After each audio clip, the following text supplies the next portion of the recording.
Mesdames et messieurs, bonsoir. Plusieurs maillons de l'administration agricole sont liquidés, d'autres sont créés, de gros investissements sont prévus pour moderniser les cultures d'exploitation et créer de l'emploi en milieu rural. Ainsi se présentent quelques points saillants des réformes entreprises dans le secteur de l'agriculture. Après 2 ans de marche, que peut-on retenir? L'agriculture béninoise va-t-elle aujourd'hui de mieux en mieux? L'élevage et la pêche ont-ils aussi trouvé des bouts de sauvetage après 2 ans de gestion? La réponse est dans cet entretien que je co-anime avec Didier Bemandafimé. Bonsoir Didier. Bonsoir William Tchoki. Bonsoir Monsieur le ministre. Monsieur le journaliste, bonsoir. Merci. Monsieur le ministre, quels sont les indicateurs qui prouvent que l'agriculture béninoise va mieux après 2 ans de gestion de l'actuel régime? Monsieur le journaliste, mesdames, messieurs les auditeurs, je voudrais vous dire toute ma gratitude pour cette opportunité que vous m'offrez de parler de la santé de notre agriculture aujourd'hui en pleine mutation. Une agriculture qui se porte de mieux en mieux sous le leadership éclairé du président Patrice Talon. Le secteur agricole est un secteur vital et l'économie de notre pays est basée là-dessus. Beaucoup de Béninois sont concernés par l'agriculture. Et en réalité, chacun de nous, chaque jour que Dieu fait, doit pouvoir faire le V productif. Fort de ça, il est intéressant aujourd'hui, comme vous le voyez, de parler un peu du chemin parcouru 2 ans durant, mais de ne pas parler d'agriculture, mais de dire comment nous avons pratiqué l'agriculture. Ce que je vais m'évertuer à faire avec vous tout au long de cette émission. Ok. Est-ce qu'aujourd'hui, l'agriculture béninoise va mieux? L'agriculture béninoise va mieux et chaque jour que Dieu fait, les réformes, les réorganisations, les nouveaux engagements que nous prenons et la manière dont les acteurs sont au travail dénotent d'une santé meilleure. En réalité, le programme d'action du gouvernement a prévu un certain nombre d'actions, un certain nombre d'activités organisées par piliers. Le secteur agricole, donc, est au cœur de l'axe 4 du programme d'action du gouvernement qui parle de la croissance économique. Okay. Et à son pilier 3 qui adresse l'amélioration des conditions de vie des populations, c'est bel et bien ce secteur agricole qui apporte l'énergie vitale pour le développement de notre économie. Je ne vous parlerai plus du poids de l'agriculture dans notre économie. Vous savez très bien que notre économie est basée sur l'agriculture. Beaucoup de régimes l'ont professé. Mais au jour d'aujourd'hui, on va où? On fait les choses comment? Quelle est la vision que nous avons dans ce secteur? Justement, c'est quoi cette vision, monsieur le ministre? Nous voulons donc faire du secteur agricole le principal levier du développement de notre économie. Fort de ça, le président Patrice Talon, depuis son programme de gouvernement, est mué en programme d'action pour le développement de notre pays, en programme d'action du gouvernement, a choisi de faire des investissements lourds, des investissements structurants dans notre agriculture. Et pour y parvenir, l'axe principal que nous avons eu à choisir, c'est la promotion, le renforcement, le développement des filières agricoles. Nous ne saurions faire tout à la fois et tous les sols, tous les écosystèmes ne sont pas aptes pour les mêmes choses au même moment. Ça a été nécessaire de faire donc une réorganisation de ce secteur et de donner le pouvoir aux régions qui sont les plus adaptées à telle ou telle filière de connaître son épanouissement et d'y investir profondément. C'est une approche totalement nouvelle. Fort de ça, on a ciblé des filières prioritaires, des filières phares. Le premier groupe de filières phares, c'est les filières à haute valeur ajoutée. Je vais vous parler de l'ananas, de l'anacarde et du maraîchage. Puis nous avons les filières conventionnelles qui porte sur la sécurité alimentaire et même nutritionnelle de notre population, Ok. qu'il faut davantage renforcer pour réduire les importations alimentaires au niveau de notre pays. Il s'agit bien sûr du maïs, il s'agit bien sûr du riz, il s'agit du manioc, et comme autre filière émergente, le soja. Mais de grâce, le riz, le maïs, tout ça c'est bien. Mais les protéines animales et halieutiques, il faut pouvoir les produire. Donc nous avons aussi des filières aquacoles, l'aquaculture continentale, pour booster un peu le niveau de couverture des protéines animales. Et puis au niveau des filières animales, nous avons le lait, la viande et les œufs de table. Alors, Monsieur le ministre, j'aurais voulu d'abord qu'on se concentre sur l'agriculture de façon concrète. Qu'est-ce qui est fait en 2 ans de gestion? L'agriculture, et curieusement, quand vous en parlez, il ne s'agit pas que de production végétale. Il s'agit de production animale, de production halieutique, de l'économie forestière. C'est tout cet ensemble qui constitue l'agriculture.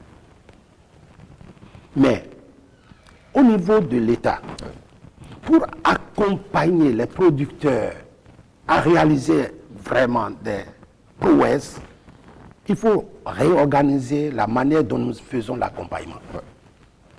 Ça a été nécessaire de scinder les missions de contrôle, les missions régaliennes de l'État de celles d'accompagnement. D'où la nécessité de nous réorganiser en direction départementale de l'agriculture, de l'élevage, de la pêche pour adresser les questions de corps de contrôle. Et en agence, en pôle de développement agricole basé sur l'approche territoire et l'approche filière. Et pour administrer ces pôles de développement au nombre de 7, nous avons créé des agences territoriales de développement gérées de façon autonome avec des administrateurs qualifiés. La deuxième chose importante qui a été faite, c'est que nous avons essayé de faire des études de faisabilité sur toutes les filières phares que nous projetons donc de financer pour leur développement, pour d'abord connaître l'état des lieux, les acteurs qui s'y adonnent, le niveau des besoins qu'il faut, les besoins couverts et le gap à couvrir, et à quel rythme il faut le faire.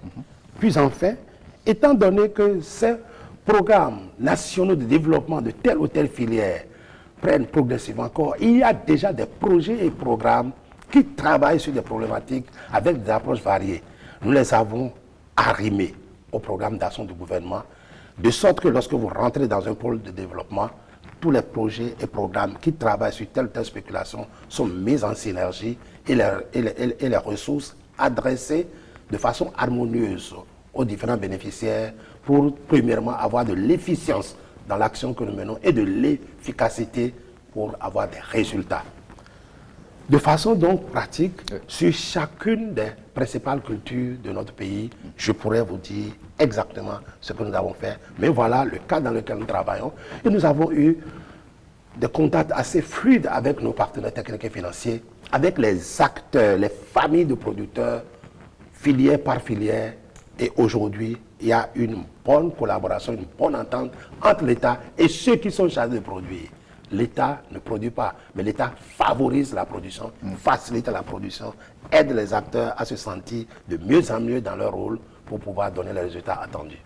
Monsieur le ministre, l'un des secteurs touchés par cette réforme, c'est l'or blanc, le coton. Comment il se porte aujourd'hui et comment expliquer le désengagement de l'État de ce secteur et qu'est-ce que l'État y gagne concrètement?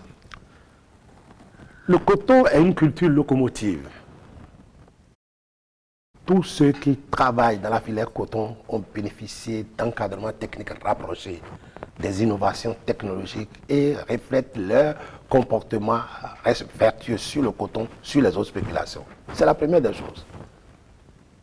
Mais remettez à César ce qui est à César et à Dieu ce qui est à Dieu. Vous voulez dire quoi concrètement?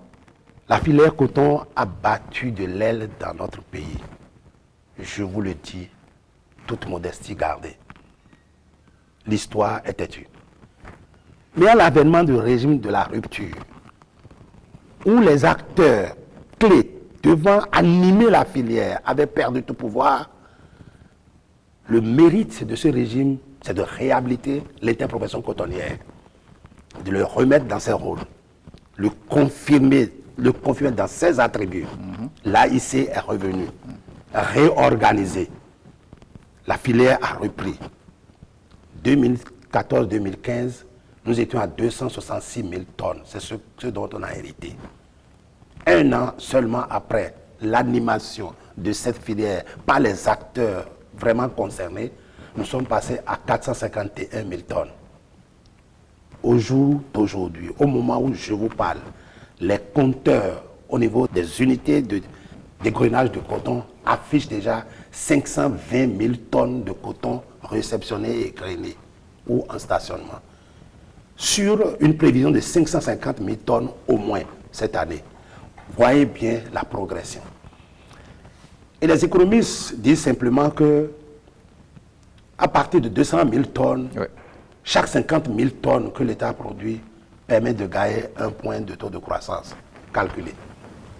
Ça veut dire que pour la filière coton seule, nous pouvons franchement impacter le taux de croissance de notre pays, ce qui va entre autres, faciliter la capacité d'endettement pour mieux financer l'agriculture. Il ne s'agit pas que de coton seul, je vous le dirai. Cette progression, nous l'avons réalisée simplement par le respect du rôle de chaque acteur. Les fournisseurs d'intrants ont mis les intrants en place à bonne date. Les producteurs les ont reçus. Les intrants sont de qualité, point barre. Les intrants sont de qualité. Et qu'est-ce qui prouve que ce sont des intrants de qualité, Les intrants sont de qualité. Nous n'avons reçu aucun problème sur les traitements phytosanitaires. Peut-être que la nature a été clémente la campagne passée et elle a été clémente il y a 2 ans. La pression parasitaire a été contenue. Les rendements ont commencé par évoluer. Mieux, l'accompagnement du paysan a été plus rapproché, avec un recrutement de plus de 600 jeunes béninois investis dans les zones cotonnières pour faire l'accompagnement. Ce qui est aussi symbolique, c'est que le prix à l'international aussi a monté et l'embellie sur le prix a mené ce. Mais le point le plus important, c'est que les producteurs ont repris confiance en eux-mêmes parce qu'ils ont confiance en l'homme qui dirige le pays actuellement. Donc, monsieur le ministre, le gouvernement fait bien de sortir un peu du coton. Le gouvernement est sorti du coton. Les acteurs eux-mêmes ont pris en charge cette filière aujourd'hui, la première qui a connu cette progression, c'est prise en charge et s'administre. On apporte simplement l'accompagnement. Il n'y a même plus de subventions à faire ici et là. Une fois les rendements améliorés, les gens sont solvables et sont capables de rembourser les crédits mis en place. Mieux, dans le temps où les facteurs de production n'étaient pas suffisants et les paysans trichaient avec l'engrais coton pour aller traiter le maïs, l'interprofession a mis en place un mécanisme qui permet aux cotonculteurs de bénéficier en même temps d'engrais spécifiques au maïs pour fumer son champ de maïs et avoir cet engrais-là à crédit. C'est un boom. De sorte qu'aujourd'hui, les zones cotonnières sont encore les zones maïsicoles d'excellence. Mais parfois, les gens utilisent les mêmes intrants pour le coton et le maïs et les conséquences, on le sait, monsieur le ministre. Non. Au jour d'aujourd'hui, c'est clair. L'engrais coton est dans un emballage bien précis avec une formule précise. L'engrais maïs est d'une autre formule. Et nous avons mis beaucoup d'énergie et de ressources pour expliquer aux paysans qu'il ne faut pas distraire les deux types d'intrants. Ils sont spécifiques et n'ont pas besoin des mêmes éléments à exporter du sol. C'est conçu comme ça. Et on leur donne la facilité de pouvoir prendre encore cet engrais maïs à crédit. Il n'y a aucun souci. Pour le moment, ça marche très bien. Et nous avons aussi pu amener cette facilité-là aussi dans la zone non cotonnière pour que ceux des régions de l'Atlantique, de l'OME, du Mono et peut-être de l'OME qui font de petites superficies de maïs puissent également profiter de cette opportunité d'avoir des engrais spécifiques. Au jour d'aujourd'hui, nous faisons un effort de mettre en valeur les formules d'engrais pour chaque culture, que ce soit le riz, que ce soit le maïs, que ce soit l'ananas, ou que ce soit les maraîchages. Et un seul engrais ne peut pas passer partout. Mais il y a quand même un problème, monsieur le ministre, quand on parle de coton, il y a un problème de productivité. Mais aujourd'hui, on parle de production. Comment faire pour qu'on parle de productivité en matière de filière coton? Regardez bien les statistiques. Il y a 3 ans, 4 ans, nous étions autour de 900 kilos à l'hectare. 850, 900 kilos à l'hectare. Lorsque nous avons produit 450 000 tonnes avec à peu près 400 000 hectares plantés, c'est que nous sommes déjà au-dessus de 1 tonne. Et si aujourd'hui nous avons fait à peu près 400, 500 000 tonnes et que nous avons en prévision 550 000 tonnes au moins, c'est que nous sommes au moins vers 1 tonne 5, 1 tonne 1, 1 tonne 2. Nous avons mis en place un dispositif qui permet de faire un encadrement rapproché, un appui rapproché à un groupe donné de paysans sur environ 65 000 hectares. Et là, en moyenne, ils ont obtenu 1 tonne 5. L'année qui vient, on s'efforce d'aller jusqu'à 200 000 hectares avec un encadrement rapproché, respect des itinéraires techniques pour permettre à chacun de ces paysans-là de nous faire les 2 tonnes hectares. Vous voulez Si dire, nous arrivons, et on y arrive. vous voulez dire qu'on va plus dire aux producteurs emblavés de vastes espaces. Progressivement. Mais sur un petit espace, on peut sortir de grandes quantités. Progressivement, Oui. en développant aussi les autres filières, nous arriverons à dégager certaines régions qui ne sont pas propices à la culture coton OK. pour qu'ils s'occupent d'autres filières porteuses. Et les régions propices à la culture cotonnière, on y pratiquera la culture cotonnière comme du jardinage, un entretien constant pour au moins se tabler le minimum de 1 tonne 5, 1 tonne 6 d'ici 2-3 ans. Monsieur le ministre, j'ai une Et question à partir de technique à vous cet poser. instant, Oui. il y a quand même beaucoup de producteurs les plus évolués qui nous font déjà les 3 tonnes à l'hectare pour les mêmes variétés et dans les mêmes agrosystèmes. Alors, j'ai une question à vous poser. Quand on mène la culture du coton sur une même terre pendant une longue durée, est-ce qu'il n'y a pas de problème sur cette terre? Nous ne faisons pas de la monoculture cotonnière. OK. Et les producteurs eux-mêmes sont très conscients.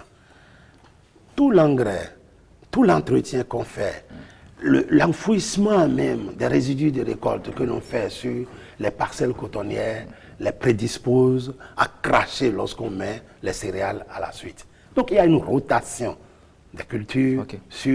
dans les blocs cotonniers et qui assure vraiment la sécurité au niveau de la fertilité des sols et la conservation. Mieux. Mais qui dit, dans les conditions qui dit actuelles, production, dit dégradation des écosystèmes. dans les conditions actuelles, et justement, j'en venais là, nous avons mis en place un nouveau programme qui permet, premièrement, d'assurer un retour des matières végétales restantes. Je le dis ça en termes terre à terre pour que beaucoup de producteurs, beaucoup de paysans me comprennent. Ouais. Le retour des résidus de récolte à la terre. On ne brûle plus, on broie, on girobroie et on laboure. Nous faisons une politique de meilleure couverture du sol pour éviter que le sol soit exposé à l'érosion hydrique et à l'érosion éolienne. Puis, nous faisons maintenant un programme de labour minimum du terrain avec des couturiers pour juste tracer la ligne de plantation, régler la question de l'enlèvement qu'il y a et semer le long. Ce faisant, nous respectons beaucoup la structure du sol que nous conservons pour une bonne durée. Il y a ce programme qui est déjà en œuvre depuis 2 ans, qui va maintenant générer un programme national. Nous avons 5 sites expérimentaux et 5 gros villages dans lesquels les paysans eux-mêmes ont produit. Ça constitue des parcelles vitrines et cette technologie de transition agricole en zone cotonnière se généralise de plus en plus aujourd'hui. Dans tous les cas, nos producteurs savent qu'après la récolte du maïs, il ne faut pas faucher le maïs, il faut laisser les bœufs venir brouter, faire de package et laisser des résultats dessus. Lorsqu'on finit de récolter le coton, ils laissent les bœufs brouter puisque les dernières feuilles n'ont pas reçu de traitement phytosanitaire et sont des feuilles saines. Les bœufs broutent, puis après, ils fauchent, ils arrivent à retourner ça à la terre. Et c'est ça qui assure cette approche de conservation de la fertilité de nos sols. Alors, si vous permettez, on dit rapidement à la régie poursuit quand même cet élément qui présente un peu ce qui est fait dans le domaine du coton. Comment est-ce que les producteurs sont quand même contents aujourd'hui par rapport aux réformes entreprises dans ce secteur. On suit le reportage et puis on revient en plateau. C'est du bonheur procuré par le coton. Des cotonculteurs qui savourent le fruit de leurs efforts de la campagne 2017-2018. Plus de 700 millions distribués à Banikwara par les responsables de l'AIC, l'Association interprofessionnelle de coton, le 20 décembre 2017.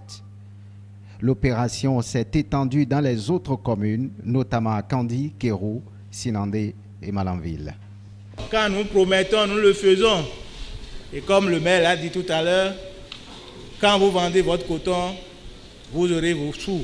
Les ingrédients nous accompagnent et nous devons pouvoir jouer cette partition de façon franche et totale. Ce qui reste à vous dire, c'est que vous devez être les porte-parole auprès donc des autres producteurs qui attendent donc de livrer leur coton. Dès lors qu'ils livrent leur coton, les paiements vont suivre automatiquement. Les ingrédients nous accompagneront pour que nous ne manquions pas donc d'être avec vous toutes les décades pour honorer donc le paiement donc des fonds coton. L'AIC honore à temps ses engagements, une motivation supplémentaire pour ses producteurs de coton. La moisson pour la campagne 2017-2018 a été consistante au niveau des usines d'égrenage. Le cumul à ce jour fait 105 638, alors que l'année dernière, à la même date, il a été réceptionné des usines 32 502 tonnes. Et c'est pour récompenser précisément, pour pouvoir montrer que nous sommes contents de cette réaction des producteurs, que nous avons décidé donc de payer avant la fin de l'année, de récompenser, de payer donc tous ceux qui ont sorti leur coton. Toute une batterie de mesures prises en 2017 pour une campagne cotonnière réussie. 5000 km de pistes rurales et communales sont réfectionnées pour faciliter l'évacuation du coton des champs vers les usines. Et ce préalable qui n'échappe guère à l'AIC. 200 000 tonnes d'intrants sont réceptionnées au port et convoyées à temps vers les producteurs. Nous avons eu à organiser un appel d'offres courant janvier 2017. Et cet appel d'offres a été emporté par la société Sodeco et elle a la charge de mettre à la disposition des producteurs depuis l'importation jusqu'au niveau du champ la totalité des intrants qui sont consommés. NPK, SB, coton qui est de 117 000 tonnes. Nous avons engrais NPK, SB, mais cette fois-ci avec une particularité du zinc qui donne la composition complète pour les vivriers qui est de 28 000 tonnes. Et nous attendons le navire qui est en rade, qui comporte l'urée et qui doit être avec normalement 57 000 tonnes, mais qui a aujourd'hui 42 000 tonnes à bord. Une campagne cotonnière 2017-2018 record, sans la moindre polémique. Mais à côté de cette filière phare, d'autres sont également porteuses d'espoir, notamment le riz, le karité et l'anacarde. Le secteur agricole inscrit au rang des priorités du PAG est dans une révolution continue marquée par des réformes. Le dernier intervient en février 2017 avec la création des agences territoriales de développement agricole. Avec nous, certainement, vous êtes content ou du moins vous avez des choses à nous dire par rapport à l'élément. Deux préoccupations simplement pour boucler la question cotonnière. Premièrement, les paiements décadaires sont réglés régulièrement. Ok. Ce qui rassure le paysan et le sort du doute. La deuxième chose, les régions sont désenclavées. Les gens arrivent à avoir un accès facile pour écouler tous les autres produits. Ce n'est pas que le coton. Et cette approche de désenclavement, nous ne l'abordons pas seulement en zone cotonnière, mais aussi dans les zones d'anacarde, dans les zones d'ananas et de maïs. Et justement, parlant de ces produits de spéculation, anacarde, ananas, on a tout le temps parlé de coton. Ces produits deviennent quoi concrètement? C'est quoi ce qui a été fait en 2 ans pour ces produits? Est-ce qu'il y a des nouveautés? Il y a des choses qui donnent de la valeur ajoutée à ces produits d'exploitation aussi? Le cajou est le 3e pilier de la croissance agricole, de la croissance de notre économie après le porc et le coton. Et pour cause. Notre pays produit entre 110 et 120 000 tonnes de noix de cajou. Mais nous en exportons à peu près 130 140 000 tonnes. Okay. Vous comprenez la suite. Le programme d'action du gouvernement a prévu d'aller jusqu'à 300 000 tonnes. On fait comment? Il faut produire. D'abord, pour produire, il faut deux choses. Les vieilles plantations existantes sont à un niveau de productivité faible. À peu près 300-350 kilos par hectare. Alors que le même matériel pris ici, placé au Ghana, donne au moins 800-850 kilos à l'hectare. Ça veut dire qu'il y a un problème d'agrotechnie chez nous, de densité, de nombre de plants à l'hectare qu'il faut régler. Si nous mettons l'approche de faire les éclaircies dans les vieilles plantations et permettre à chaque plant d'avoir l'ensoleillement nécessaire pour fleurir tout autour, tout le feuillage, nous pouvons passer du simple au double en matière de rendement sur 2 ans. Nous nous employons. Les organisations, les ONG internationales, les partenaires techniques, allemandes, belges et autres qui nous aident dans les zones de plantation de cajou s'emploient. Aujourd'hui, nous avons déjà fait des éclaircies dans plus de 200 à 500 hectares sur 200 à 500 hectares. Et là, les rendements sont passés du simple au double. L'approche là, connue, les paysans s'y mettent. 2. Nous avons identifié 557 plants élites avec les forestiers et autres qui ont une présentation meilleure avec les rendements par pied élevés. Un plant donne jusqu'à 50-60 kilos. Si c'est le cas, on prélève les greffons sur ces plants et on fait le greffage au niveau des pépinières. L'État béninois, à travers les divers projets et programmes, a favorisé l'installation d'une quarantaine de pépiniéristes dans notre pays, à qui on a renforcé les capacités de production en matière de maîtrise de l'eau, en matière de facteurs de production pour pouvoir proposer des plants, et aussi un package de technologies de certification de ces plants pour que les plants greffés soient réellement aux normes et mis en végétation. Depuis 2 ans, nous avons quand même placé un nombre appréciable et couvert des milliers d'hectares déjà. Au jour d'aujourd'hui, nous avons de quoi couvrir au moins 7 à 8 000 hectares de plantations en plants greffés. Ces plants greffés ont l'avantage tout de suite en 2 ans, 3 ans de commencer par produire.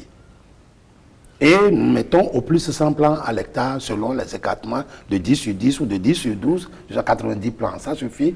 Et désormais, nous raisonnons par la productivité par plan. Ce faisant, avec les conditions climatiques cette année, nous nous attendons à 132 000 tonnes. Pour l'année prochaine, monsieur? Pour cette année, la campagne que nous sommes en train donc, de boucler, on a 132 000 tonnes. Si nous ne trichons pas avec la réalité, c'est-à-dire en faisant couler le produit par ailleurs. L'État a pris les dispositions au niveau du ministère de la Défense, au ministère de la Sécurité, au niveau du ministère des Finances pour que les frontières quand même soient au moins mieux suivies et que notre production ne sorte pas du territoire. Pour cette raison et dans cette condition, nous arriverons à améliorer rapidement et progressivement la production domestique. Mais produire du cajou ne suffit pas. Il faut pouvoir transformer le cajou pour faire travailler beaucoup de Béninoises et de Béninois. Tenez, pour une modeste usine de capacité de 2 000 à 3 000 tonnes, on utilise 220 à 250 femmes. Tenant compte du taux de polygamie dans notre pays, c'est au moins 150 ménages qui sont comme ça impactés. Est-ce que ce n'est pas bon? La capacité installée aujourd'hui est de 32 000 tonnes. Active, nous avons à peu près 17 000 tonnes. La grosse société qui a pu installer 25 000 tonnes n'utilise d'abord que 10 000 tonnes et avec la disponibilité, la nécessité du produit, et pourra progressivement ouvrir à ces 25 000 tonnes. Nous avons des contrats avec des opérateurs béninois et des partenaires techniques financiers pour installer une dizaine d'unités d'ici 2 ans, de capacité moyenne 2 000 à 3 000 tonnes. éparpillés dans la zone de De cajou. production. L'objectif que nous visons, c'est d'aller au moins à la transformation de 50% de cette production. Aujourd'hui, c'est combien sont transformés sur place aujourd'hui? Nous sommes autour de 17%. Ok. Pour faire ce chemin, il faut réfléchir. L'approche trouvée, c'est que, à côté des grosses unités de transformation, il faut mettre en place des unités satellites, de petites fabriques de décortiquage de la noix, à l'échelle de l'exploitation, à l'échelle d'une coopérative, à l'échelle d'une famille, à l'échelle d'un exploitant, qui peut décortiquer 2 tonnes, 3 tonnes, 5 tonnes, 10 tonnes, et transporter cette amande fraîche-là à l'usine pour être payé à un prix plus élevé. Mais, monsieur le ministre, l'acajou, c'est une culture d'exportation. Mais quelle est la place que notre acajou occupe sur le plan international aujourd'hui? Sur le plan international, nous avons eu la chance d'avoir bénéficié d'un encadrement serré. Le cajou béninois a été planté simplement pour des raisons anti-érosives, mais après, lorsque nous avons commencé par utiliser les graines, on a eu une approche de traitement de la noix qui est différente de ce que les autres font. De sorte que notre noix, avec la technologie de collecte, de séchage et de triage, présente une qualité organoleptique meilleure. Traitée de n'importe quelle façon, la noix est encore claire, luisante et succulente. Les Indiens l'aiment, les Vietnamiens l'adorent. Et même les Béninois? Les Béninois, ils méconnaissent même. La consommation locale. Les Béninois méconnaissent cette merveille. Un peu comme ils ont méconnu l'ananas aujourd'hui. Justement, parlant de l'ananas, on a dit qu'à l'extérieur, le pain de sucre est prisé par les Européens. On en fait quoi à ce niveau? Le pain de sucre, Ouais. le label Bénin, Voilà. même vert, il est mûr. C'est comme ça, il est. En fait, c'est un matériel spécifique. Non pas parce que la variété est unique au Bénin, mais Dieu nous a dotés d'une chance impossible. Le terroir du plateau d'Alada a des qualités de sol qui lui permettent de donner de la saveur à ce fruit. Les gens peuvent produire du pain de sucre et ils n'égaleront jamais la qualité du pain de sucre béninois. Est-ce que le plateau Au jour d'Alada d'aujourd'hui, n'est pas réduit? C'est justement ça la question. On doit Maintenant, l'étendre la justement à gestion d'autres localités. foncière, Ouais. la gestion foncière, voilà, oui. l'urbanisation galopante, les aires qui répondent le mieux à la culture cotonnaise sont. Au départ, c'est Calavi qui était la première commune productrice d'Alana. Mais avec l'urbanisation, quand Calavi a Aujourd'hui, perdu, c'est fini, ouais. et c'est aujourd'hui Zère qui prend le lead. Ouais. Tout ce plateau d'Alada, nous devons revoir un peu les schémas directeurs d'exploitation pour pouvoir définir les zones urbaines et les zones agricoles. Vous voulez dire que rien n'en coffre plus au moment? C'est fait et il faut pouvoir le respecter. Nous avons déjà le schéma d'urbanisation d'Alada, nous avons le schéma d'Alada, de Zère, nous avons le schéma de Tofo. Et les zones agricoles doivent maintenant être protégées pour que l'on cesse de faire des lotissements sauvages dans ces régions-là et permettre vraiment d'utiliser ce potentiel. Bref, revenons à l'ananas. Nous produisons pour le moment 300 000 tonnes à peu près. Ouais. Et nous ambitionnons d'aller à 600 000 tonnes. Pour quelle filière? Pour quelle chaîne de valeur ajoutée plutôt? Le plus gros preneur d'ananas chez nous, c'est le Nigeria. Mais comment l'ananas du Bénin va au Nigeria? Avec des bâchers, mal transportés.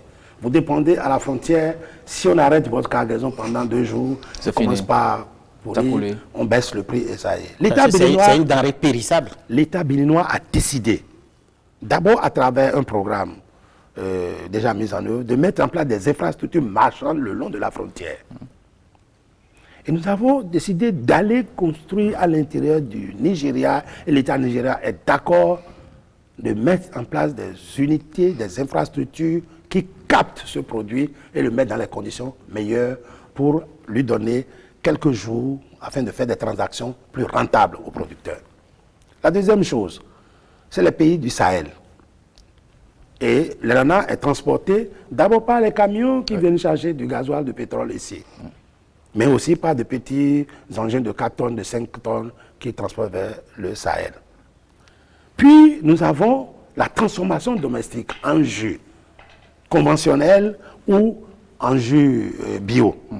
Et Et c'est des niches, c'est des marchés américains, européens qui ont vraiment maîtrisé cette niche-là. En fait, nous avons l'exportation vers l'Union européenne, où justement, sur le marché de Rungis, en Allemagne, en Belgique, cet ananas commence de suite un peu à gagner donc, de sa place. Mais c'est la filière qui donne plus de réponses positives en termes de rémunération aux paysans.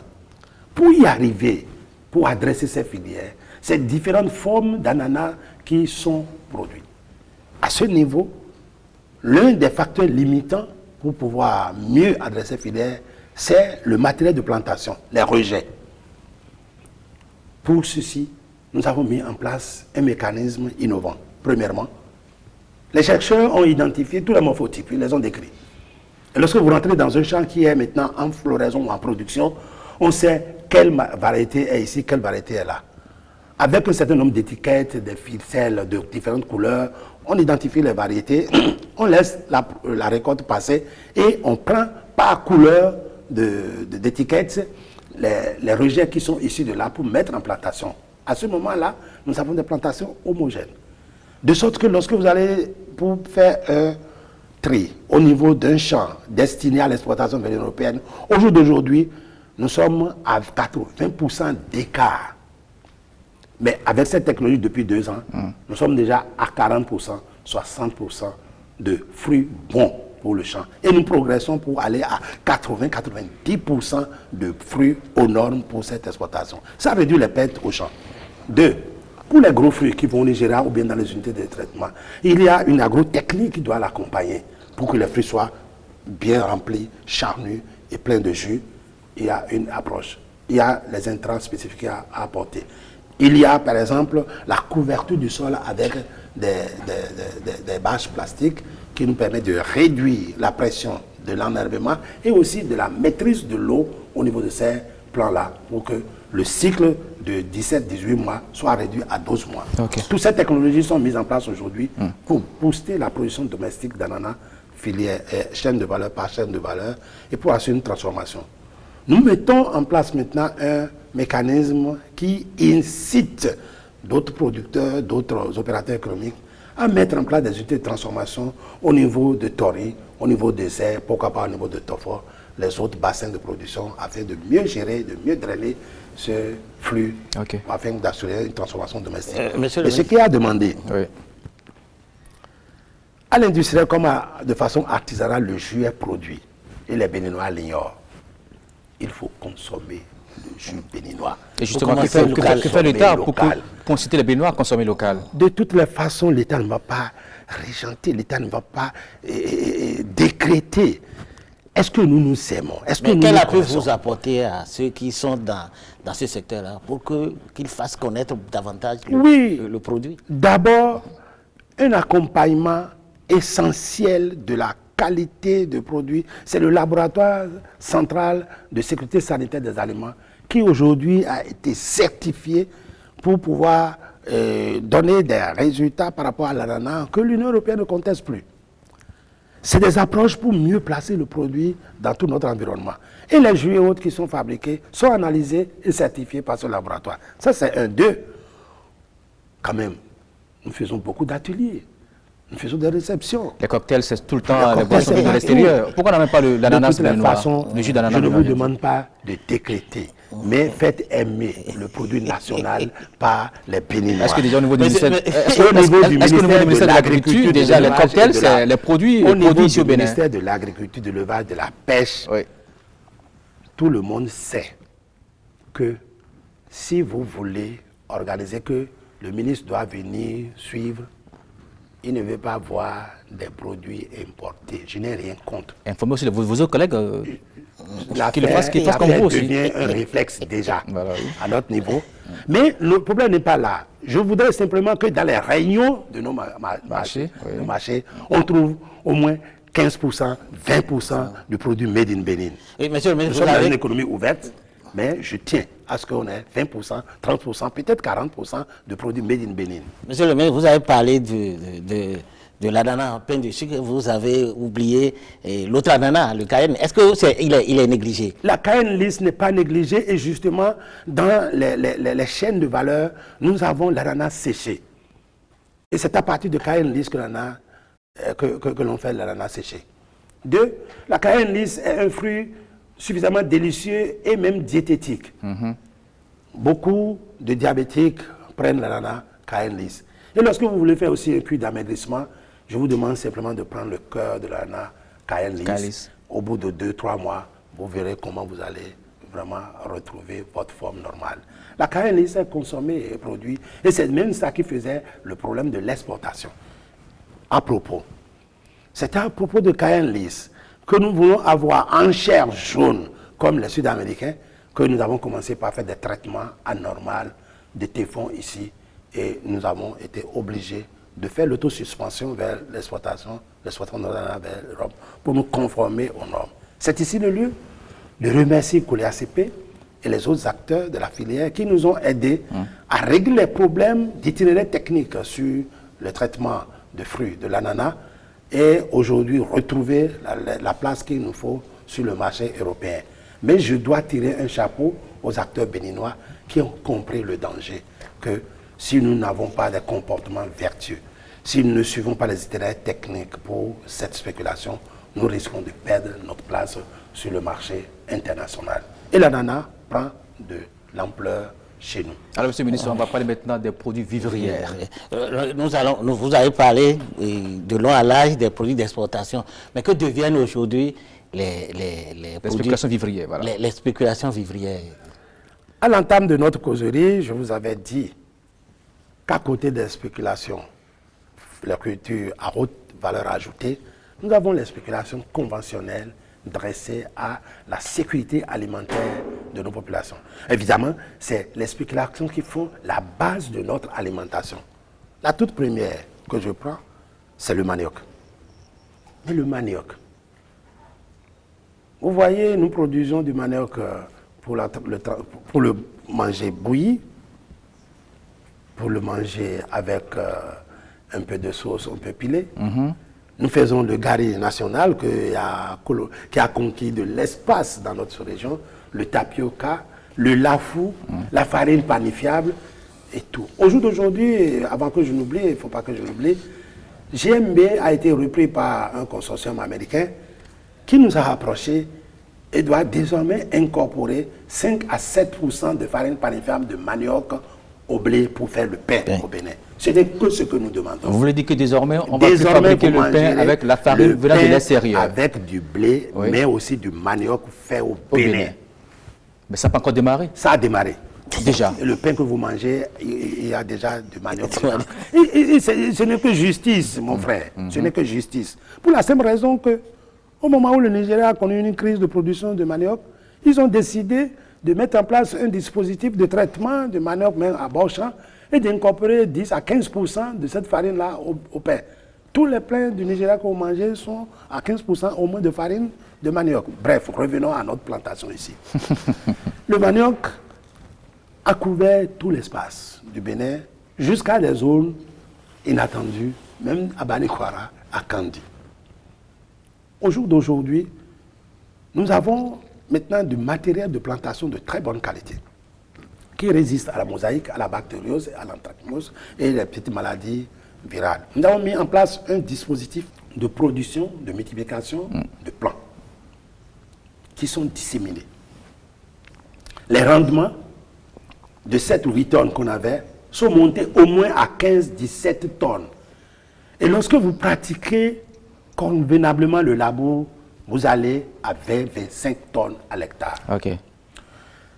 Au-delà de l'amélioration de nos capacités technologiques à transformer pour les filières que nous développons aujourd'hui, oui, il y a un programme de traitement industriel de manioc pour d'abord faire de l'alcool, oui, pour faire du biocarburant, pour avoir les résidus et faire du biogaz, faire produire de l'aliment de bétail. Mais pour le moment, ce n'est pas encore fait par les Béninois. Il y a 2 unités qui sont en train de s'installer maintenant. Capacité 50 000 tonnes. 2 opérateurs chinois qui commencent par s'installer dans la zone. Nous sommes en train de nous entendre sur la zone de Banté, Tchaourou, où ils peuvent tout de suite avoir du matériel bien. Dans la région des collines également, ils ont prospecté et les dispositions sont en cours aujourd'hui pour la cause de la facilitation d'installer 2 unités de traitement de 50 000 tonnes de manioc. Et ça va booster la production. Ça va booster les opportunités de commercialisation de ce produit. Le maïs, comme deuxième spéculation importante, qui est rentrée dans l'alimentation de nous tous. Au jour d'aujourd'hui, la production de maïs couvre largement nos besoins, certes, mais nous avons de grosses ambitions de développer l'élevage. Et pour faire de l'élevage, il faut avoir de la matière première suffisante et locale pour produire l'aliment de bétail. D'où du maïs protéiné, du maïs dont les qualités alimentaires sont renforcées. Ces variétés existent mieux. Le Bénin a abrité le centre d'excellence du maïs. C'est-à-dire que toutes les variétés de maïs de la région africaine ou Afrique de l'Ouest sont ramenées au Bénin et le Bénin a essayé de les multiplier, de les développer, de les comparer. Et tous les pays de notre sous-région devraient tirer de là les matériels propices à leur région. Ce qui est un avantage certain pour nous. Pourquoi? Lorsque nous tenons aussi compte des changements climatiques aujourd'hui, la carte variétale du maïs amène à dire dans telle région nous avons 2 régimes pluviométriques, il faut des maïs de cycle court. Mais l'autre, nous avons un cycle de 3-4 mois de pluie, il faut des maïs de 120 jours. Mais nous n'avons pas que ça tout le temps. Ce qui fait que nous avons encore la chance d'alterner avec des variétés à cycle court pour rester dans une approche résiliente par rapport au changement climatique. Les stratégies actuelles amènent la production domestique, dont les rendements sont autour de 1 tonne 5, 1 tonne 4, à aller absolument à 2 tonnes au moins pour les variétés à cycle court et à 3 tonnes pour les variétés à cycle long. Plus le cycle est long, plus le maïs donne. Et dans ces conditions, nous resterons un réel grenier pour le Sahel qui a besoin aussi de notre production pour régler les questions de sécurité alimentaire. Les échanges, on doit pouvoir le faire. Et pour ça, on connaît les bassins de production du maïs. Des formules d'engrais appropriées ont été identifiées pour le maïs, mises en place et traitées. Des mécanismes de facilitation d'accès au crédit semences, au crédit engrais sont mis en place aujourd'hui. Et je vous en prie, regardez le prix de maïs sur le marché. C'est soutenable par le panier de la ménagère. Ça montre la disponibilité. Et pour gérer cette disponibilité sur le temps, des infrastructures de stockage ont été construites. Nous avons réceptionné, avec le financement de l'EMOA, 24 magasins de capacité 1000, 2000, 3000 et 4000 tonnes dans nos régions. De Dangbo jusqu'à Malanville, vous trouverez ces magasins qui sont mis pour gérer les stocks de vivriers et permettre de capter le surplus en période d'abondance, les stocker et les déverser sur le marché progressivement dans les périodes de pénurie. C'est la stratégie de sécurité alimentaire. Si je dois vous parler du riz. Parce que l'autre spéculation qui bat de l'aile, j'allais dire, dans notre pays, c'est vrai qu'on a de vastes espaces pour le cultiver, mais ce n'est pas encore ce qu'on veut, ce qu'on doit voir. C'est exactement le contraire que vous devez pouvoir dire. Dans un passé récent, nous étions à peine à 58 000 tonnes de production de riz. Aujourd'hui, nous sommes à combien? Aujourd'hui, nous sommes à plus de 250 000 tonnes de production de riz. Pour le riz qui arrive de l'étranger, concurrence? C'est tout normal. Le riz qui vient de l'étranger, sur chaque hectare, la production, on fait 2 productions de riz et une production de blé ou d'orge. Sur chaque hectare. Et ils sont à des niveaux de 7 tonnes, 8 tonnes par saison, par culture. Donc 2 fois 7, 14, plus 6 tonnes de blé, ça fait 20 tonnes de produits par hectare et par an. Quand vous faites le ratio par tonne, le prix doit être bas. Mais ici, chez nous, dans le meilleur des cas, nous ferons une production de riz et une production de légumes. C'est sur les périmètres aménagés aujourd'hui que nous arrivons à faire 2 productions de riz à 4-5 tonnes à l'hectare, 10 tonnes maximum pour l'année, contre 20 tonnes là-bas. Ne demandez pas à bon Dieu ce qu'il ne peut pas vous donner. Ça, c'est un. De deux, les États souverainement ont pris l'engagement d'accompagner le secteur industriel et de faire une production marchande aux normes. Ils ont détaxé certaines de choses. Le riz arrive ici peut-être à 150 francs le kilo sur le bateau.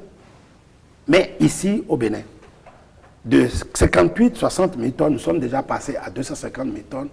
Et la progression avec laquelle nous évoluons nous amènera tout de suite à 300-400 000 tonnes de paddy.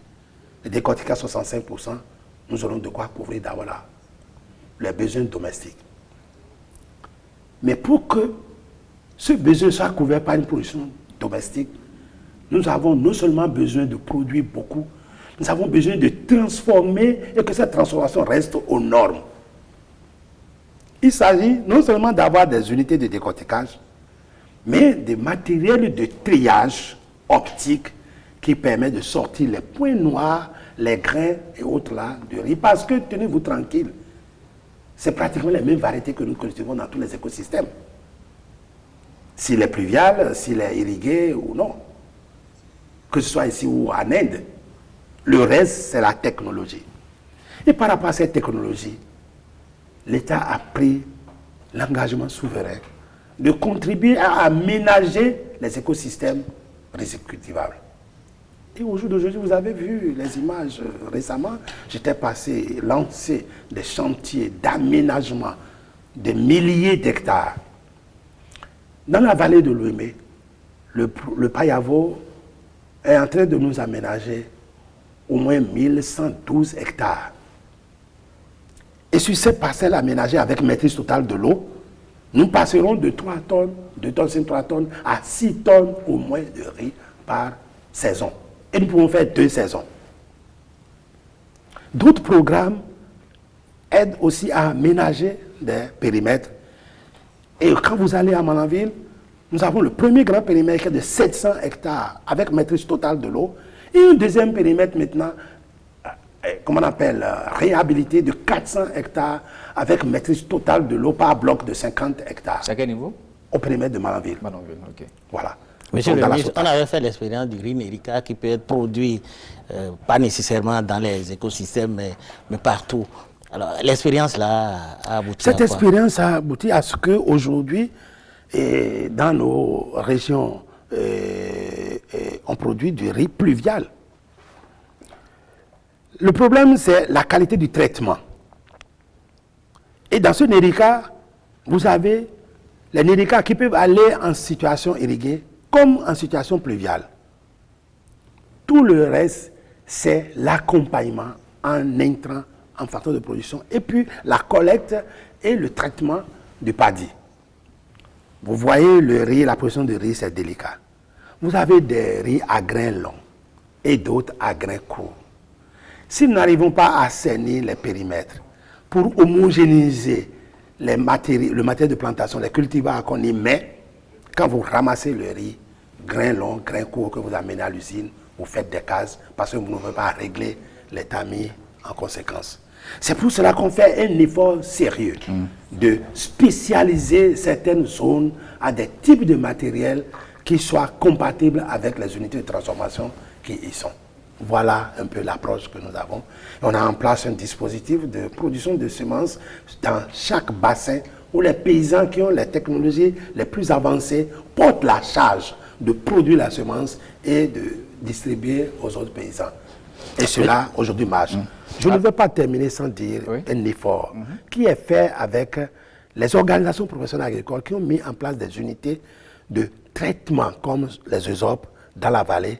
Et ce modèle qui concilie les producteurs à l'unité de transformation par des contrats est un modèle à développer. Et au jour d'aujourd'hui, dans la zone septentrionale, nous sommes en train d'accompagner l'installation de ces modèles d'agribusiness entre unités de transformation et producteurs qui peuvent, eux, capter les intrants, les distribuer aux producteurs, recevoir le paddy comme on appelle au niveau de paiement, traiter et prendre l'autre surplus maintenant et les traiter. Alors, monsieur le ministre, il y a quand même plusieurs années que nous chantons cette même chanson.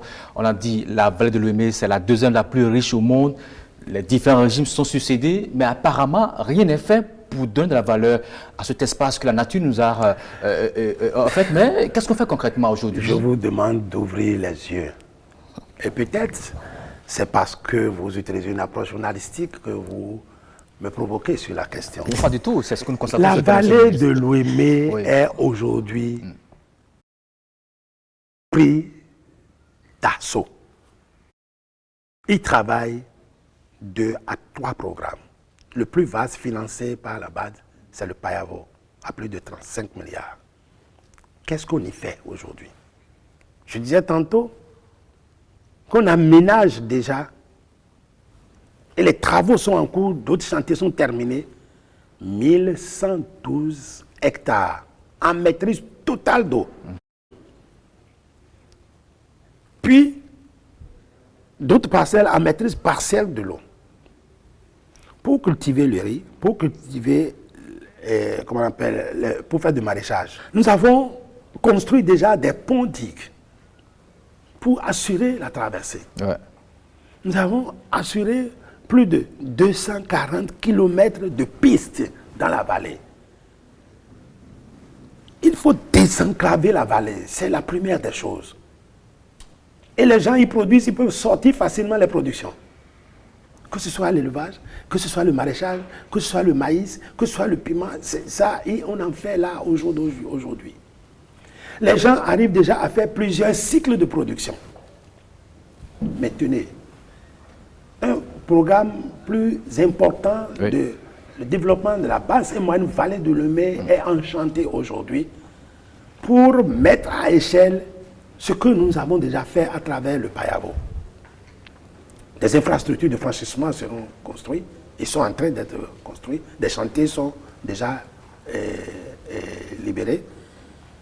Et de ce fait, nous arriverons sur les 83 000 hectares disponibles à aménager au moins 20 000, 30 000 hectares d'ici 2 ans. C'est en cours. Ça permettra franchement de décupler la capacité de production au niveau de cette moyenne et basse vallée et de sécuriser ceux qui y sont. Et l'approche que nous utilisons aussi, c'est l'entrepreneuriat agricole. Dans cette moyenne et basse vallée aujourd'hui, 6 000 jeunes sont en train d'être impactés pour s'installer vraiment dans l'agriculture et démontrer que la terre ne ment pas. La vallée de Lomé est au cœur du développement et de la relance de notre économie et de notre agriculture. Alors, monsieur le ministre, c'est vrai que vous avez dit que la terre ne ment pas, mais elle est sujette à une situation aujourd'hui, c'est le changement climatique. Est-ce que l'agriculture, vous prenez en compte cet indicateur qui quand même a d'influence sur notre agriculture? On va demander au ministre si aujourd'hui il a un besoin de changer la carte agricole. Bien entendu. Nous savons très bien, même en regardant les relevés pluviométriques sur plusieurs années, on voit les cycles d'apparition de grandes inondations et on voit aussi les cycles d'apparition de sécheresses prononcées. Mais de plus en plus, nous sommes sujets à cette variation du climat. Il y a des stratégies idoines qui sont développées, qui se développent. En l'occurrence, l'identification des variétés qui s'adaptent à ces changements-là.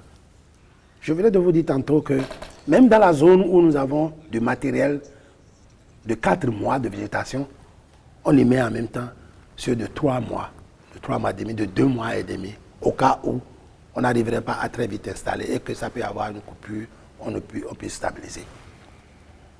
La deuxième chose, le riz que nous produisons, il y a des variétés qui s'adaptent à des inondations inattendues. Même si le riz est une plante qui s'adapte à l'eau, plus si ça dure trop longtemps, ça tue le riz. Mais il y a des variétés qui sont adaptées à ces inondations. Ces variétés également aussi sont généralisées, sont développées dans les zones susceptibles d'inondations. Mais le problème sérieux, c'est que nous savons ce qui peut nous arriver. Parce qu'on peut avoir trop d'eau et puis moins d'eau. Regardez la vallée du Niger.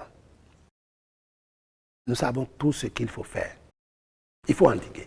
Il faut construire une grande digue sur près de 25 km. C'est beaucoup de ressources.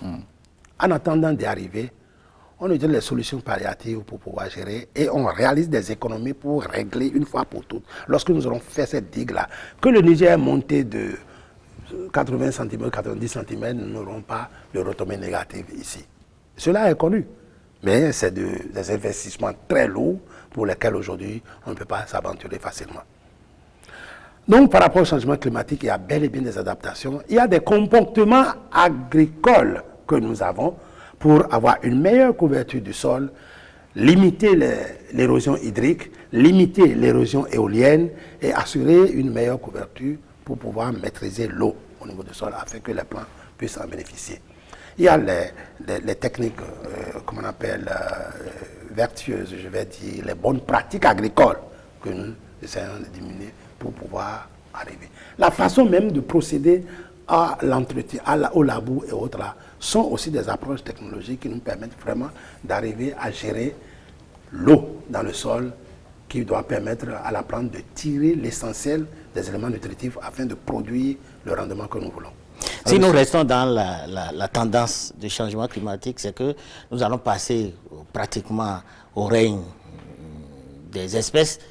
Nous avons eu, il y a 2 ans, les chenilles qui ont envahi nos champs et autres. Est-ce qu'il y a une parade qui est mise en œuvre aujourd'hui contre ces prédateurs-là? Ça devient cyclique. Vous savez, quand vous parlez de cette affaire, j'ai la chair de poule, tout simplement parce que, toute modestie gardée, on a un président qui est au fait des choses. J'étais au B2A. Le chef de l'État m'appelle pour dire, monsieur, est-ce que vous savez que dans le mai, là, les champs sont envahis de chenilles? J'ai une légionnaire, je dis, ah, monsieur le président, j'ai eu l'information avant-hier, laissez-moi venir, on a été. J'ai demandé rapidement, on a eu l'information, et ils nous dit, venez me voir tout de suite au palais. Avec les gens de l'agriculture, le ministre, tout ça, nous sommes venus, ils disent, bon voilà, qu'est-ce que vous faites? Très rapidement et séance tenante, nous avons décidé de ce qu'il faut faire. Pour dire, c'est un fléau, pas au Bénin, dans la région, mais lorsque c'est apparu, l'information est passée très rapidement. Donc il y a un dispositif d'alerte. Les maires, les producteurs sont au courant et chacun utilise le canal le plus rapide pour pouvoir faire passer l'information. C'est passé au chef de l'État. Nous là, on fait quoi encore? Il n'y a rien à faire. Tout le monde s'est mis dans le jeu. Et on a identifié la réponse idoine qu'il faut pour cet acte. La première des choses, c'est d'identifier les pesticides qui doivent pouvoir les traiter.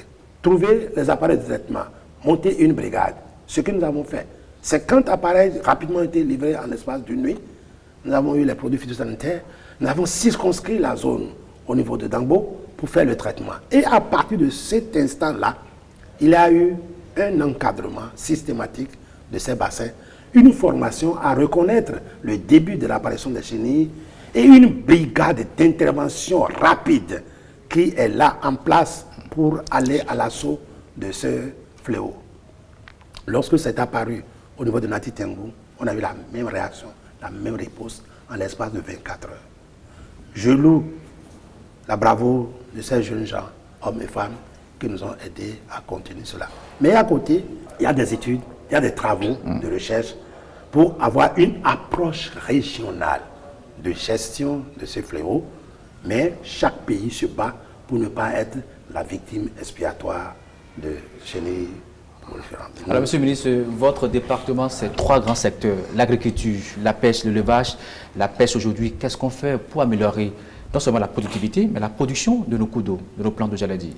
Très bien. En matière de pêche, et de pisciculture.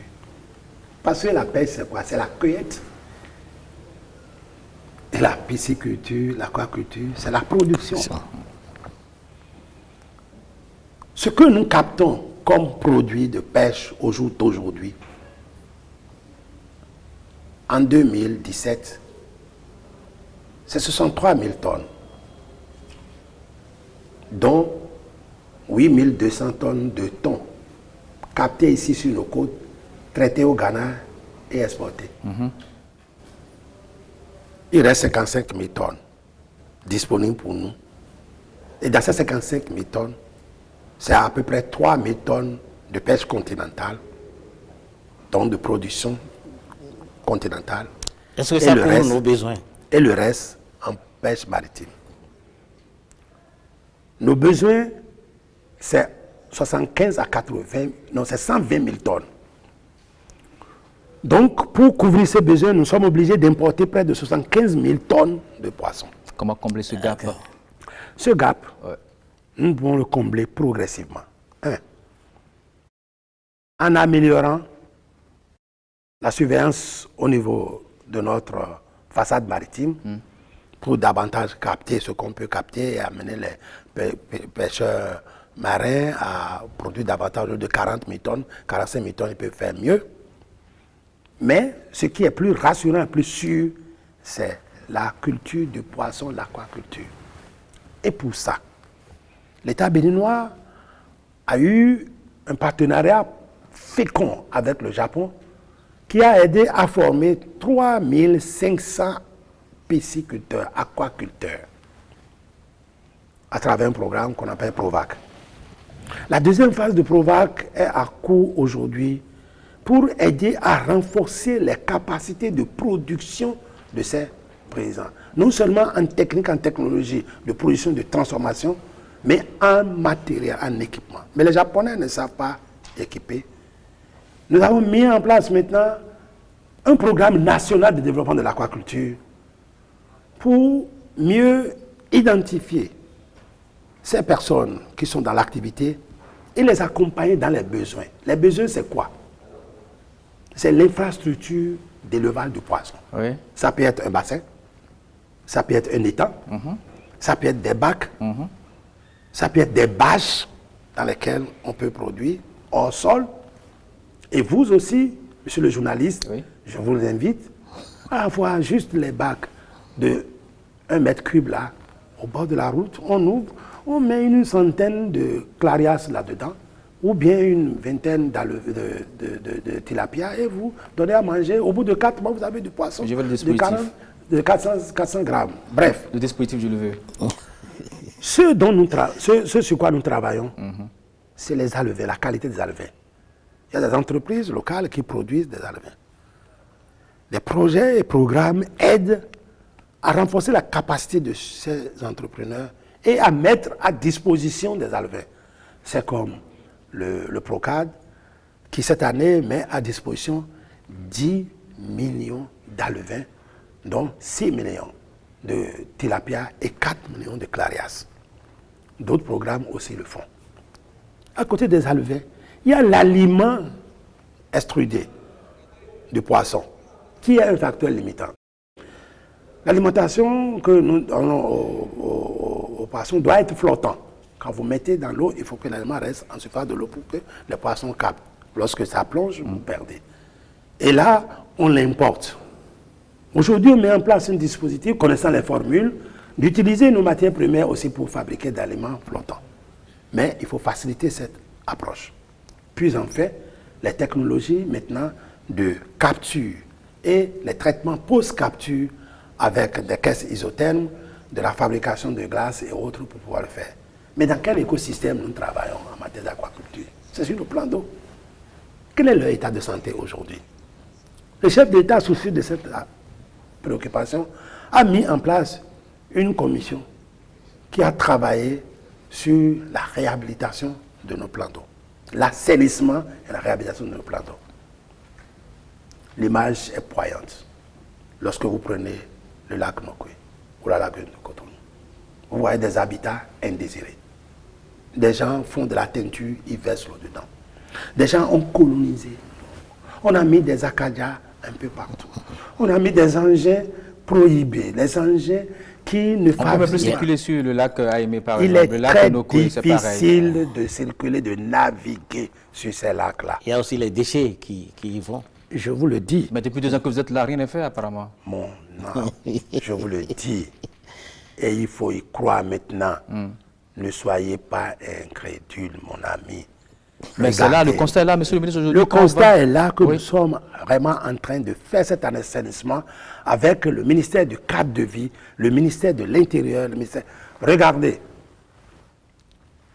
au niveau de la lagune de Cotonou, Le lac Nokoué. ça a été dégagé. Depuis l'ancien pont, vous regardez jusqu'à la mer. Et à partir de cet instant, on peut mieux aménager cet espace. Nous avons mis en place une unité spéciale pour dégager les engins prohibés, les babaloulou, les mélopokonou, pour les faire sortir et permettre à ce que les poissons, les petits poissons de la mer puissent venir en eau douce, même venir faire les pontes et retourner. C'est lorsque ce chenal-là est dégagé que les crevettes peuvent circuler et aller grossir au niveau de nos plans d'eau pour que nous puissions les capter. Justement, monsieur le ministre, parlant des crevettes, quelques années en arrière, notre pays exportait cette spéculation. Aujourd'hui, on n'en fait plus. Que faire pour relancer? C'est beaucoup de la devise pour notre économie. C'est beaucoup de devises et c'est justement l'une des raisons pour lesquelles nous devons assainir nos plans d'eau. Les conditions d'élevage de poissons ne rassurent pas nous, Béninois, encore moins les Européens pour sa consommation. Il faut dégager les colonnas, il faut dégager les habitats prohibés, il faut changer de comportement par rapport à la gestion de ces plans d'eau-là et ouvrir le chenal ici et la bouche du roi au niveau de Grand Popo pour permettre vraiment... Mais une pendant migration plus longtemps, facile. l'Union européenne nous a envoyé cette alerte-là. L'Union européenne et nous avons fait l'autosuspension pour mieux nous organiser. L'Union européenne nous a accompagnés à mettre en place des bases obligatoires de contrôle et des plateformes de transfert. Aujourd'hui, que nous ne devons, l'État est un mauvais commerçant, nous devons pouvoir transformer à un secteur privé actif et productif pour pouvoir gérer cet environnement et capter le produit, le gérer de façon saine. Il y avait d'assurer la Christabel sécurité. qui était obligé de fermer. Il a été obligé de fermer parce que nous ne pouvons plus exporter le produit. Mais au jour d'aujourd'hui, lorsque nous assurons l'assainissement auquel nous aspirons et que nous sommes en train de faire aujourd'hui, maintenant, nous aurons de nouvelles conditions et un contrôle de DG Sanko. Est-ce que le ministre peut nous dire que dans quelques mois, on peut commencer par exporter crevettes, produits de pêchés au Bénin? Nos plans d'eau aujourd'hui, tels que colonisés, nous devons pouvoir progressivement, on a fait une sensibilisation pour que ceux qui ont mis les acadias après la récolte ne les mettent plus. Nous avons pris un décret récemment pour interdire le transport de branchage vers les plans d'eau. Pendant un temps, nous n'aurons plus d'acadias sur les plans d'eau. Nous allons mettre en place maintenant le plan d'aménagement pour avoir les parcours pour le transport et réinstaller progressivement ces infrastructures d'élevage de poissons ou de crevettes là sur les plans d'eau, mais de façon raisonnée. Parce qu'il Dans paraît que l'espace. sans les acadias, le lac Nokoué meurt. Hein. Oui, sans les acadias, le lac Nokoué meurt, mais avec les acadias mal installés, le lac Nokoué aussi meurt. Il faut, dans toutes ces questions-là, de la raison. Ce que nous mettons en place dans un an donnera absolument la réponse. La réponse pour que, premièrement, les plans d'eau soient assainis et que les crevettes puissent bouger de la mer vers l'eau, venir se multiplier, grossir et être captées. Captées et traitées aux normes. Mieux, il y a des unités, je ne vais pas citer de nom, qui commencent déjà par s'installer en essayant d'attendre ce beau jour-là, qui est très proche, en vue de faire le traitement. C'est les mêmes qui étaient dedans à côté de Christamel, je ne cite pas un nom, qui se mettent déjà en place pour pouvoir attendre la capture de ces premiers premières crevettes et reprendre la place que le Bénin avait sur le marché européen. Monsieur le ministre, mais on a à parlé de l'échelle la pêche. nationale, nous avons quand même une production domestique qui n'est pas négligeable, qui couvre quand même nos besoins. Monsieur le ministre, on a parlé de la pêche, on va parler maintenant de l'élevage. Qu'est-ce qui est fait concrètement dans ce domaine-là pour que le besoin soit couvert, le besoin des Béninois soit couvert entièrement? Le sous-secteur élevage est un sous-secteur d'avenir. La diversification agricole nous oblige à non seulement démultiplier les produits vivriers, mais associer l'agriculture à l'élevage pour mieux gérer les résidus de récolte et pour avoir les sous-produits de l'élevage pour fertiliser nos cultures. C'est d'abord un premier besoin. Le deuxième, c'est que nous avons besoin de la protéine animale sous forme de viande, sous forme de lait, sous forme d'œufs. Ces besoins sont autour de 120 000 tonnes l'an. Et nous couvrons à peine en matière de viande 30%, 40% de ces besoins. Nous n'avons pas la culture de déstocker aussi nos élevages, de déstocker nos troupeaux. Nous avons fait aussi de l'élevage de contemplation. C'est à ce niveau que des accompagnements sont faits dans les exploitations d'élevage pour une gestion économique de l'élevage. Mais pour arriver très rapidement à couvrir les besoins en viande pour notre pays, nous avons décidé de travailler sur les élevages à cycle court prioritairement, la volaille. Et à ce niveau, le constat est clair. Les pertes que nous avons de poussins, de dindonneaux, de pentados et autres sont de l'ordre de 60%. Si simplement nous travaillons à vacciner, à assurer l'alimentation de ce sous-secteur, et que nous arrivons à couvrir à 40-60% les poussins et autres que nous avons, nous pouvons rapidement doubler le niveau de production de viande que nous avons. Si nous venons au niveau des petits ruminants, je parle d'ovins, de caprins. Ouais. La stratégie aujourd'hui, c'est de mettre à disposition des noyaux au niveau de certains éleveurs de 4 chèvres et d'un bouc correct, d'un mouton et de 3 à 4 brebis pour multiplier. Et ça, le programme national d'élevage a eu à mettre en place plus de 200 noyaux. Et qui en 6 mois commence par produire. Et c'est ça qui a renforcé la disponibilité en mouton chez nous pour la fête de Tabaski cette année. Et vous verrez les prochaines fêtes, comment est-ce que nous allons couvrir les besoins avec une production nationale. Si je parle de ces spéculations à cycle court, c'est parce que logiquement, c'est plus facile de les déstocker pour l'alimentation de l'enfant et de la famille que le gros bétail. Ok. Sur le gros bétail, et qui se déroule dans les bassins de Gorgounou, de Kandi, de Baninkwara, il y a des travaux très avancés que nous avons eu à faire sur l'insémination artificielle. Notre pays a mis en place aujourd'hui un laboratoire approprié d'insémination. Et les tests que nous avons faits cette première année sur 1 millier de sujets a donné 80% de réussite. Les spécialistes les plus chevronnés ont montré que nous avons été disciplinés. Oui, ce n'est pas rien. Nous avons mis de la pédagogie. Nous avons utilisé l'approche qui a permis de conscientiser les élevages dans lesquels nous voulons faire ces expérimentations. Et les gens ont suivi les itinéraires techniques de bout en bout. Et nous avons ce résultat. Nous devons l'améliorer l'année prochaine et avoir à traiter, je dirais, 4 000, 5 000 sujets. Qu'est-ce que ça donne en réalité?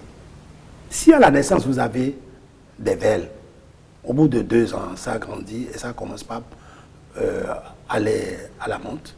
vous passez de 2 litres jour à 6 litres au moins, dans les conditions de notre élevage. Si c'est un mâle que vous obtenez, le taux de croix en un an double par rapport à ce que nous avons. De sorte que, en 2 ans, le taurillon que vous avez peut déjà avoir 400-500 kilos. Ok. Ce que nous avons lorsque nous avons des taureaux de 4 ans, 5 ans d'âge. C'est beaucoup pour développer cet élevage-là. Et au niveau de l'élevage, le travail que nous faisons, c'est la gestion du pâturage. Justement, à ce niveau, j'allais vous demander quel bilan peut-on faire de cette campagne de transhumance de cette année avec de nombreux dégâts? Il y a aussi des pertes en vie humaine. On a l'impression que les réformes au niveau de la transhumance n'ont pas porté. Oui, ça a porté. C'est vrai que les dégâts sont toujours là. On tue toujours des gens, on tue des bêtes. Un instant. C'est vrai que nous ne nous attendions pas à une réaction pareille parce que lorsque nous avons limité la transhumance à la latitude de Dassa, les éleveurs étrangers qui convoitaient toujours la zone méridionale ont mis beaucoup de pression là-dessus. Nous tous, nous avons appris la leçon. Et la campagne à venir, et on mettait dans le même dispositif, nous nous réveillons plus tôt pour prendre les dispositions idoines en fait d'éviter les infiltrations. Et c'est quoi alors ces dispositions Les à prendre Béninois pour la campagne prochaine, monsieur le ministre? eux-mêmes Oui. ont consenti que des troupeaux étrangers viennent coloniser les leurs qui sont ici en vue de couvrir l'espace. Mieux, la libre circulation qui était la nôtre depuis des temps a été compromise. Les dispositions, c'est quoi? Nous avons mis en place le carnet de l'éleveur qui retrace les portes d'entrée, l'effectif que vous avez, la possibilité de faire les traitements, les vaccinations qu'il faut et de suivre votre parcours. 2, nous avons eu à baliser les parcours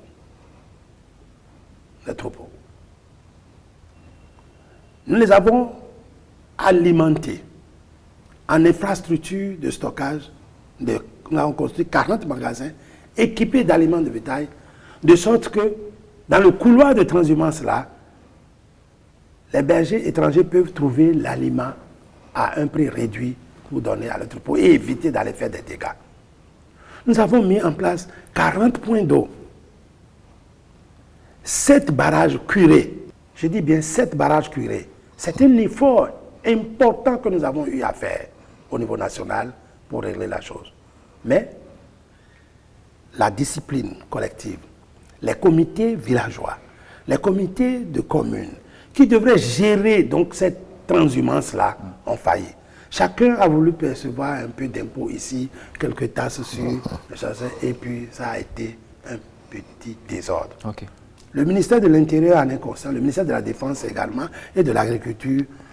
Dans un avenir, dans quelques jours, nous allons faire le bilan général de la transhumance, tirer les leçons, et responsabiliser davantage les acteurs. L'Union des producteurs concernés par la question d'élevage, udopère, anopère et autres, pour qu'ils prennent leurs responsabilités. Mais nous sommes aussi dans une communauté régionale qui parle aussi de cette transhumance et qui a mis en place un certain nombre de mécanismes de surveillance et d'appui à la transhumance. Nous étions à une rencontre la récente, la fois passée, nous avons montré qu'il y a des ressources mises en place pour accompagner la transhumance au Sahel. Ouais.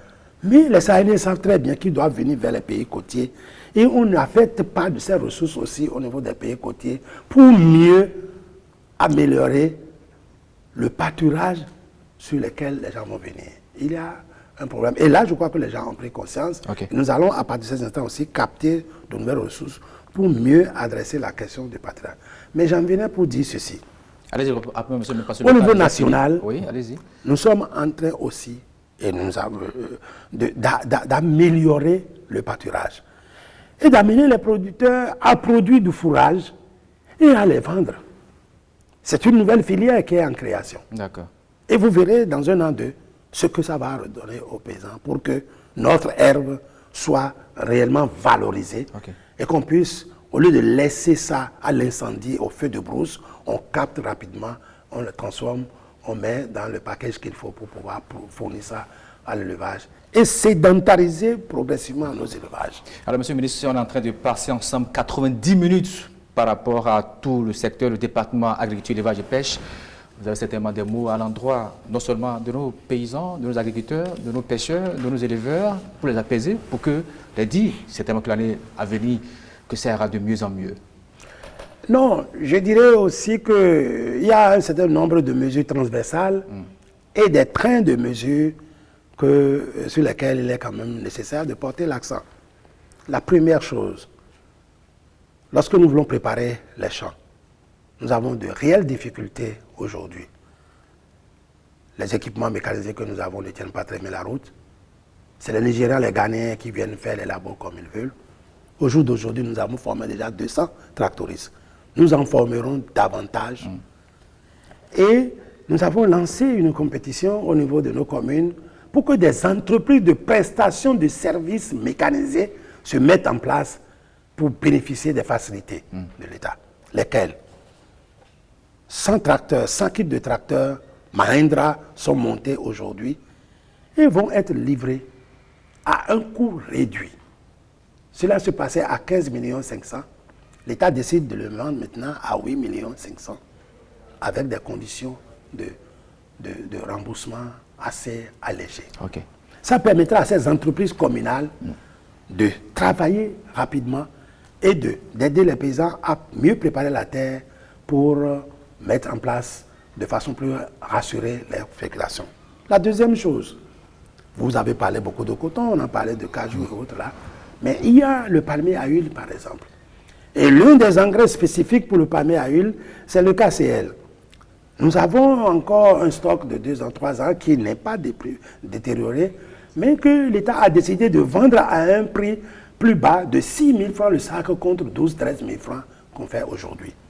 C'est une subvention, enfin c'est un soutien producteur. Un soutien important pour les producteurs.